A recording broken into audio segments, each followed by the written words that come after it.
महाभारत के प्रेमियों, मैं राम सागर शास्त्री आप लोगों के समक्ष रखने जा रहा हूं पांडव वनवास। देखिए, जब धर्मराज युधिष्ठिर ने दूसरी बार जुआ खेला तो उनका 12 वर्ष का वनवास और 1 वर्ष का अज्ञातवास हो गया। पांचों पांडवों ने योगी आवेश बनाया और वनवास भोगने के लिए चल पड़े। दुर्योधन ने उनका रास्ता बंद करवा दिया। द्वार द्वार पर सैनिक हथियार लिए खड़े हैं। धर्मराज ने कर्ण से कहा, मुझे रास्ता दीजिए, क्यों हमारे प्राणों पर तुले हुए हो? कि मोहि कर्ण अब मार्ग देहू अब करी दुर्गति जन जीवन लेहू।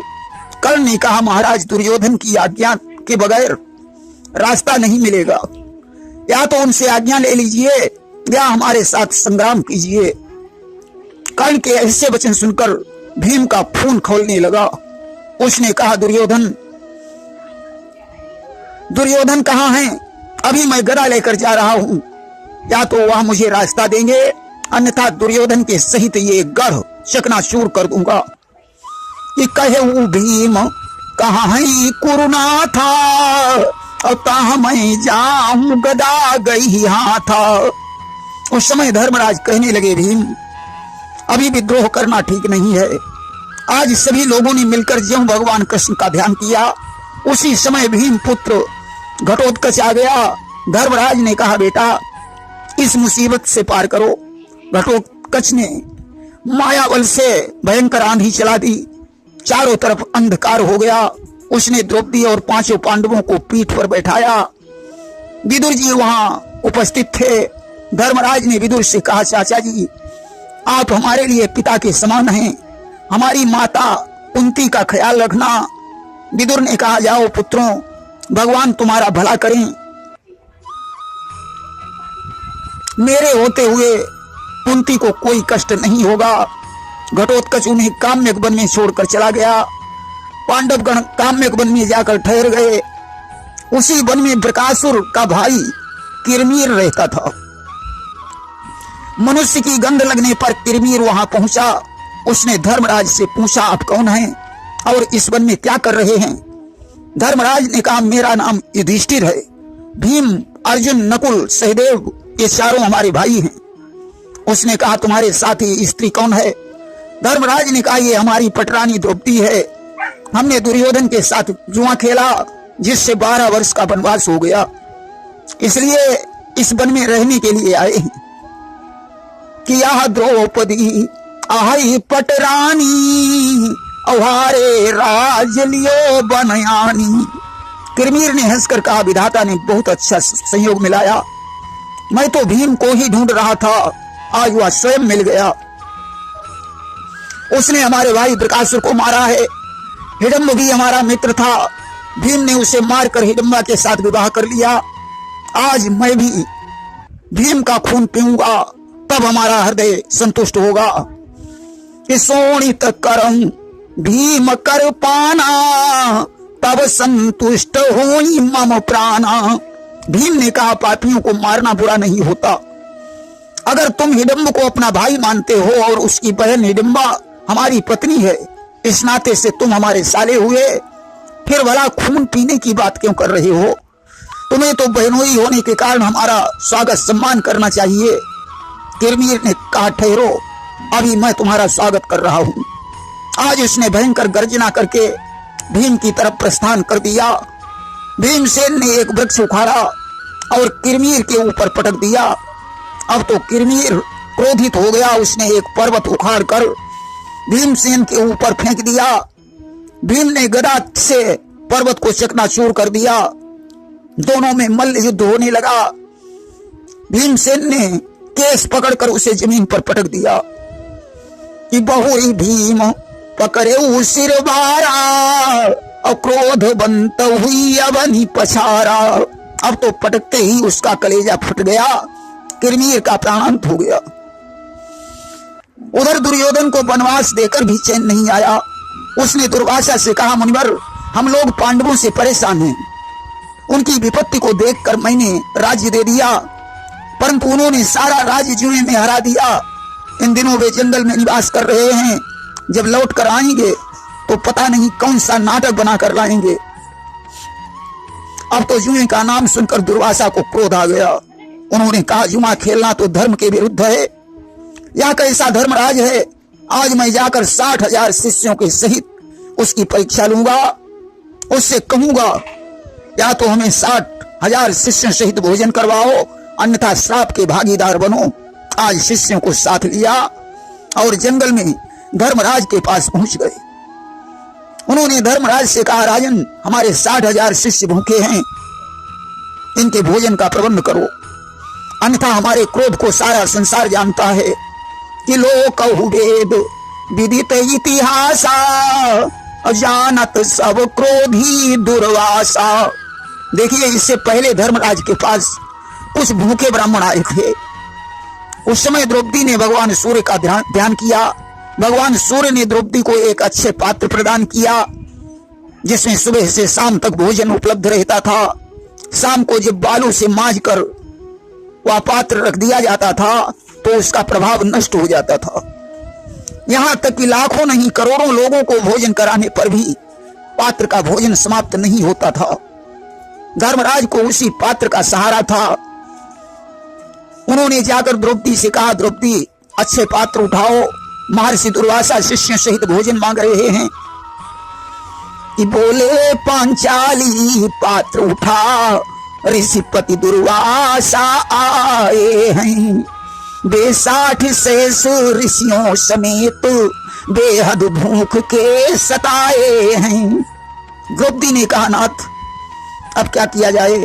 अच्छे पात्र को तो मैंने धोकर रख दिया कि खिंच पड़ी आह पांचाली की, बोली सर्वस्व खो चुकी हूँ, हे प्राणनाथ कुछ ही पहले वह भोजन पात्र धो चुकी हूँ। अब तो धर्मराज चक्कर खाकर जमीन पर गिर पड़े। कि चक्कर खाकर गिर पड़े धर्म, उस वाणी को सुनते सुनते हो गए आप ही होश विदा, सारा उपाय गुनते गुनते। धर्मराज कहने लगे, राजपाट तो चला ही गया, जैसे तैसे धर्म को बचाया था, आज उस पर भी आंच आने वाली है। कि राज भी गया लाज भी गई, ज्यों त्यों कर धर्म बचाया है, पर जान पड़ा अब उसका भी जाने का नंबर आया है। द्रौपदी के सहित आज भगवान कृष्ण की पुकार करने लगे कि हम तेरे नाम का आधार लिए बैठे हैं, द्वारिका नाथ तेरा द्वार लिए बैठे हैं, माल दौलत है कहाँ, अन्न की भी चिंता है, एक विश्वास का भंडार लिए बैठे हैं। आज प्रार्थना सुनकर भगवान कृष्ण प्रकट हो गए। आते ही उन्होंने कहा, द्रौपदी, मुझे बहुत जोर से भूख लग रही है, थोड़ा सा भोजन ले आओ। द्रौपदी कहने लगी, हम तो सोचते थे तुम हमारे जले हुए घाव पर मरहम लगाओगे, परंतु तुम तो नमक छिड़क रहे हो। अरे भोजन ही होता तो ये 60,000 ऋषिवृंद भूखे क्यों बैठे होते? कृष्ण ने कहा, अब तो तुम्हारे पास अच्छे पात्र है, फिर भोजन की क्या कमी है? द्रौपदी ने कहा, भैया अच्छे पात्र खाली पड़ा है, वही तो सोच रही हूं कि इन ऋषियों को भोजन कैसे करवाऊं। भगवान बोले, मुझे तो बहुत जोर से भूख लगी है, अच्छे पात्र ले आओ, मैं उसमें से भोजन के कुछ कणों को ही खाकर अपनी क्षुधा शांत कर लूंगा। द्रौपदी ने क्रोधित होकर अच्छे पात्र लाकर भगवान के सामने डाल दिया और बोली, लो इसमें जो कुछ हो खा लो। पांचाली ने पात्र वह दिया सामने डाल, लगे देखने ध्यान से लीलामय गोपाल। भगवान ने पात्र को ध्यान से देखा, उसमें भोजन का एक तिनका लगा हुआ था। भगवान ने उस तिनकों को उठाकर खा लिया। तिनका खाते ही दुर्वासा और उनके शिष्यों के पेट भर गए। भगवान कृष्ण ने द्रौपदी से कहा, द्रौपदी, मैंने इस तिनके को खाकर तीनों लोगों को तृप्त कर दिया है, अब तुम दुर्वासा से भोजन करने का प्रश्न करो। द्रौपदी ने भीम को भेजा। भीम ने कहा, मुनिवर भोजन तैयार है। दुर्वासा बोले, भीम, हम लोगों के पेट वैसे भी तन रहे हैं, इसलिए भोजन की कोई इच्छा नहीं है। अब तो बस जाने की आज्ञा चाहिए। आज दुर्वासा शिष्य सहित वहां से चले गए। भगवान कृष्ण भी द्वारावती को चले गए। इसके बाद धर्मराज ने नहुष का उद्धार किया, जो अजगर बनकर अपना पाप भोग रहा था। मतांतर में ऐसा कहा जाता है कि वह एक यक्ष था, जो एक संत के श्राप से ग्राह बन गया और धर्मराज के चरणों को छूकर श्राप मुक्त होकर यक्षलोक को चला गया। एक दिन उस वन में व्यास जी का आगमन हुआ। द्रौपदी ने उन्हें प्रणाम करके पूछा, महाराज हमारे ऊपर ये विपत्ति कब तक रहेगी? व्यास ने कहा, बेटी ये विपत्ति नहीं है, ईश्वर की परीक्षा है। तुम लोगों को एक मंत्र दे रहा हूं, उसका जाप करो, तुम्हारा कल्याण हो जाएगा। अस्तु उस मंत्र का जाप करने के लिए अर्जुन कैलाश पर्वत पर चले गए, जहां भगवान शंकर ने किरात रूप में अर्जुन को दर्शन दिए और प्रकट होकर अर्जुन को पाशुपत अस्त्र प्रदान किया। इंद्रदेव ने आकर गांडीव और वज्र 2 अस्त्र प्रदान किए। काल ने काल दंड दिया, वरुण ने वरुणास्त्र प्रदान किया। सभी देवों ने अर्जुन से भूमि भार हरण करने का आदेश दिया। इसके बाद इंद्र ने अर्जुन को नांदी रथ देकर अपने साथ में लिया और इंद्रलोक को चले गए। इधर अर्जुन इंद्रलोक में जाकर शस्त्र चलाना सीखने लगे। उधर भीम को अर्जुन की चिंता हुई कि ऐसा तो नहीं कोई शत्रु अर्जुन को पकड़ ले गया हो। धर्मराज ने कहा, भीम अर्जुन वीर है, भगवान कृष्ण उसके सहायक हैं, वह जहां भी होगा सुरक्षित होगा, तुम्हें उसकी चिंता की कोई जरूरत नहीं है। कि अर्जुन वीर बड़ो धनुधारी, तासु सहायक श्री बनवारी। उसी समय बृहदेश्वर मुनि का आगमन हुआ। धर्मराज ने उनका यथोचित सत्कार किया और कहने लगे, मुनिवर जैसा संकट मेरे ऊपर पड़ा है ऐसा कभी किसी पर नहीं पड़ा होगा। बृहदेश्वर ने कहा, राजन तुमसे भी बड़ा कष्ट राजा नल पर पड़ा था, जिन्होंने अपनी पत्नी दमयंती के सहित नाना प्रकार के दुख उठाए और जब दुर्दिन गुजर गए तो उनका खोया हुआ राज्य वापस मिल गया। यह सब समय चक्र है, जहां पर रात आती है वहां दिन भी निकलता है। कि जहां पर रात आती है वहां दिन भी नुमाया है। तमाशे करते रहते हैं जमीनों आसमां ऐसे, न होते सब दिन एक समान, न होते सब दिन एक समान। दिन के बाद रात होती है, रात गए दिन जान, न होते सब दिन एक समान। अस्तु धर्मराज, एक दिन तुम्हारी विजय अवश्य होगी और तुम ही इस भारत के राजा बनोगे। इस प्रकार बृहदेश्वर मुनि के पश्चात देवर्षि नारद जी आ गए। उन्होंने तीर्थों के महात्म का वर्णन किया। तत्पश्चात लोमस ऋषि का आगमन हुआ। लोमस ने आकर दिया उसी समय संदेश, सुरपुर में है इन दिनों अर्जुन और सुरेश। लोमस ऋषि ने आकर बताया, मैं इस समय इंद्रलोक से आ रहा हूं। अर्जुन वहां देवलोक में शस्त्र ज्ञान प्राप्त कर रहे हैं, इसलिए उनकी चिंता छोड़कर तुम तीर्थाटन करो। अस्तु धौम्य पुरोहित के सहित तीर्थाटन करते हुए धर्मराज बद्रिका धाम में पहुंचे, जहां बिंदु सरोवर में स्नान करते समय द्रौपदी ने गंधराज का फूल देखा। उसने भीम से कहा, ऐसे 101 फूल लाकर मुझे दीजिए, इन फूलों से मैं नटनागर कृष्ण का श्रृंगार करूंगी। भीम कुबेर के बगीचे में पहुंचे, जहां हनुमान जी से उनका राम और श्याम को लेकर विवाद हुआ। हनुमान ने भीम से अपनी पूंछ उठाने को कहा। भीम पूंछ को हिला नहीं पाए। तब भीम समझ गए ये महावीर हनुमान हैं, चरणों पर गिर पड़े। हनुमान ने भीम से वरदान मांगने को कहा। भीम बोले, जब हम कौरवों से युद्ध करें तो हमारी सहायता करना। हनुमान ने कहा, मैं अर्जुन के रथ पर ध्वजा लेकर बैठा रहूंगा और अस्त्र शस्त्रों के प्रभाव को सहन करूंगा। अब जाओ, जितनी इच्छा हो उतने फूल तोड़ लो। इधर भीम जब नहीं लौटे तो धर्मराज को उनकी चिंता हो गई कि कहीं गंधमादन वन में भीम से कोई झगड़ा तो नहीं हो गया। उन्होंने घटोत्कच का ध्यान किया। घटोत्कच आ गया। धर्मराज ने कहा, पुत्र, हम सब लोगों को पीठ पर बैठाकर भीम के पास ले चलो। घटोत्कच ने वैसा ही किया। भीम ने धर्मराज को देखकर कहा, भैया आप क्यों आ गए? धर्मराज ने कहा, तुम्हारे साथ कोई सहायक नहीं था, इसलिए मुझे चिंता हो रही थी। आज घटोत्कच को विदा करके पांडव वहीं ठहर गए। एक दिन की बात है, भीमसेन शिकार खेलने चले गए। तब तक जरा नाम का दैत्य आ गया। वह तीनों पांडवों को पीठ पर लाद कर गुफा में ले जाने लगा।